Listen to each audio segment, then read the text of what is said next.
airport while they passed out flyers. Now, it led to a heated dispute over First Amendment rights. Beth Wharton has our top story. Beth? Hi, Benita. Well, as you'll see in the video clip, an airport spokesman tries to stop these activists from their mission, but a sheriff's deputy steps in to settle the confrontation and the right to free speech. And so, hey everyone, this is Ashley Jessica. I am here at Albany International Airport. The young woman is standing outside the security checkpoint at the airport, telling the camera that she's there to hand out flyers to travelers, reminding them of their right to opt out of getting the body scan, which she claims carries health risks. Okay. On your website. Hold on. First of all, turn this off right away. Airport spokesman Doug Myers tells the crew to stop videotaping and to go downstairs, which they agreed to do, and they are confronted again. Sir, do you have $1 million insurance policy here? You're violating the airport authority guidelines. You haven't paid. That doesn't matter to us at all, okay? So check that out. Doesn't matter. No, you're in our airport. But as the tension builds, Sheriff's Deputy Stan Lennox steps in, separating the two parties, then lays down the law. Obviously, this is your constitutional right, okay? As far as we're concerned, you're not breaking any laws.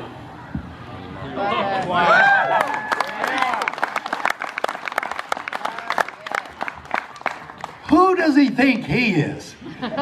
Judge, jury, and executioner. He thinks he can say what the Constitution means? This obviously is your constitutional right. Who is he, Judge? Folks, you just witnessed Deputy Sheriff from Albany, New York, Stan Lennox, the Deputy Sheriff of the Year as declared by the CSPOA in 2013. And he is doing exactly what we train every sheriff and deputy in this country that they should be doing. When you go to a call, enforce the Constitution. Right on. Do you know how that would be probably the best de-escalation training any sheriff or deputy or patrol officer could ever receive? Yeah. Because when you're dedicated to the Constitution and you're dedicated to American ideals, you're not going to violate somebody's rights. You're not going to let pride get in the way for you to show who's boss. Was he out to show anybody who the boss was? Well, maybe. I guess the Constitution's the boss.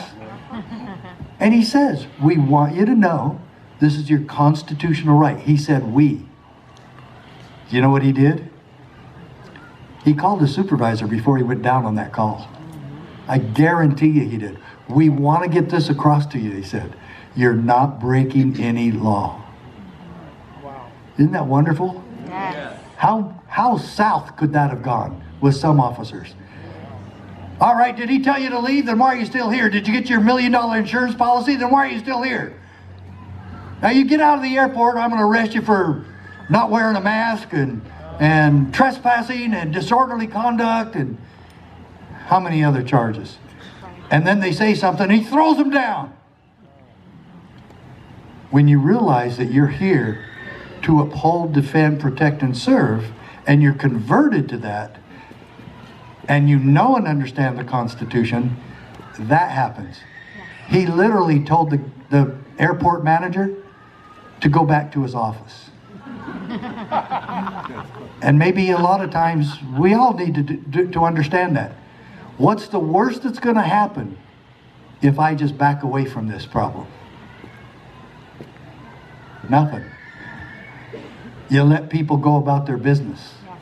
And then we train these officers and sheriffs to let their retail establishments know that we're not coming there anymore because you want people to wear a mask in your store, and then you want us to arrest them for trespassing or disorderly conduct. Just so you know, we're not doing that anymore. Yeah. Ever. Yeah. Well, what if they won't leave and they really won't leave? What's the worst that will happen if you just back away? Then do it, because we're not coming. Good. You see, now that good sheriff is training everyone, isn't he? Why? Because he was trained. Don't you love this system? Folks, we have an effective and peaceful solution. And Deputy Lennox just showed it to you. And I'm telling you right now, the Texas sheriffs are showing it to the entire country. We've got a real good nucleus of people that are doing the same thing in Iowa. Do you know who started this committee to create constitutional sheriffs in Iowa? Gary Shaver, a guy I met at a Catholic retreat near Birmingham, Alabama about 10 years ago. Chris Ann and I were both there also. He took it upon himself to start a committee with friends and like-minded people, and he had me there in February? Anyway, he had me there, and he had about 22 sheriffs there, and he had about 3 or 4 chiefs of police, city patrol officers, deputy sheriffs, and a jail administrator. And for 2 days, we taught all of them, and there was a total of about 45. Because one man, one citizen, decided that he was going to make a difference, and he has. Guess which states I'm going back to in the next 2 months?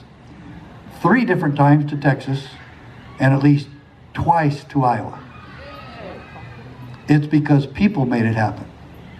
When sheriffs showed up at our first conference that we held in 2012, January 30th, 2012, we had 90 sheriffs show up, and 11 from Colorado. Do you know what every single one of them told me? Those damn Tea Party groups just kept after me. I didn't have much choice. Yeah. And they got the most there. Folks, do not underestimate yourselves on this. Right. He answers to you, he or she. You do have at least 2 female sheriffs in California, Fresno and Nevada County. Sheriff Mims in Fresno is a good friend of mine, and she's really coming around. And I love to see this process, but folks, anybody of you think we've got a lot of time to wait on this? No, I don't think so either. I think we got to get moving. And so we have dedicated every waking hour. Guess what job I had just 8 months ago? I was a school teacher. Now, I was still doing seminars, and luckily for me, I could do them because the school I worked for didn't have school on Fridays. Wouldn't you, some of you students love that, huh? Yeah. Wouldn't you have loved no school on Fridays? Yeah. So no school on Fridays, so I was traveling on weekends, but the request to come and do this took over, and I quit school in December. And that last week that I was going to say goodbye to all the kids I love so much there, I got COVID. Folks, any of you spreading rumors that COVID isn't real, stop it. I had COVID-19, or the coronavirus, whichever one you want to call it. And yes, I almost died. But my nephew and me decided, my nephew's a nurse, and he came and gave me an IV. And he works for a COVID unit in downtown Phoenix. And I already made up my mind, and I told my wife, no matter what, how sick I get, you do not take me to the hospital. Yeah. And then he came over and he told me, Uncle, whatever you do, do not go to the hospital. So I got a doctor out of Texas to send me hydroxychloroquine, and I took that, and folks, I started feeling better. The disease lasted about 8 days. My lack of taste lasted about 3 months. My energy gradually came back, and just, man, that was a long time coming. But I quit school. I quit my job, a job that I loved, so that I could dedicate every waking minute to this, and we do. And every now and again, my wife and I will take a vacation, and usually very quick. And we do a lot of work on vacation. Both of us take a lot of calls. A lot of this was arranged while I was on vacation. And I'm telling you, folks, we have all got to do this together. And so funding the CSPOA would really be nice that would happen. We do not have any benefactors. How we stay funded is you. And that's just, I'm just telling you the truth. And if you want us to keep moving, do what you can to get on board. Every one of you can join the CSPOA posse. Okay? It's right there on our website. Join the posse. But this is all us doing it together. Okay? And I absolutely love one of the quotes that we use, and I love this quote from Martin Luther King. And I will compare this to what's going on today. He said that everyone, well, you know what? Let's just put it up. I'm going to put it up.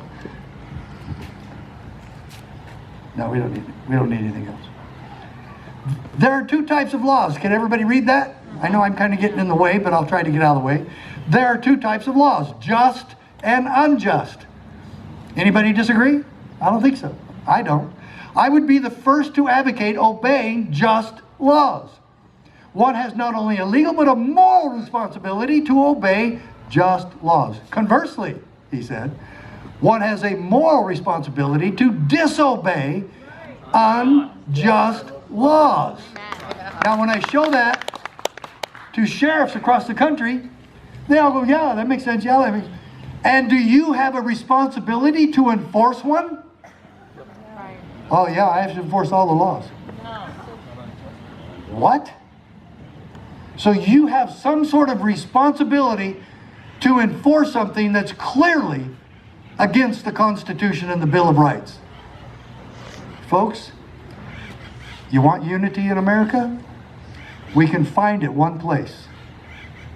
One place. The Bill of Rights. I'm not disparaging churches and God. Don't get me wrong here at all. But as far as returning our country to the Constitution and getting us back on the supreme law of the land and getting our freedoms back, it's that we unite. And how many principles are there in the Bill of Rights? There's about 28. Why do I know that? Oh, Sheriff, you're wrong. There's only 10. There's 10 in the Bill of Rights. It's the first 10 amendments. Yeah, I know that. I used to teach American history. That's what I taught at that school. Loved it, okay? How many principles are in number 1? There's 5. How many in Second Amendment? There could be 2, because it talks about the militia being necessary to the security of a free state. That's 1.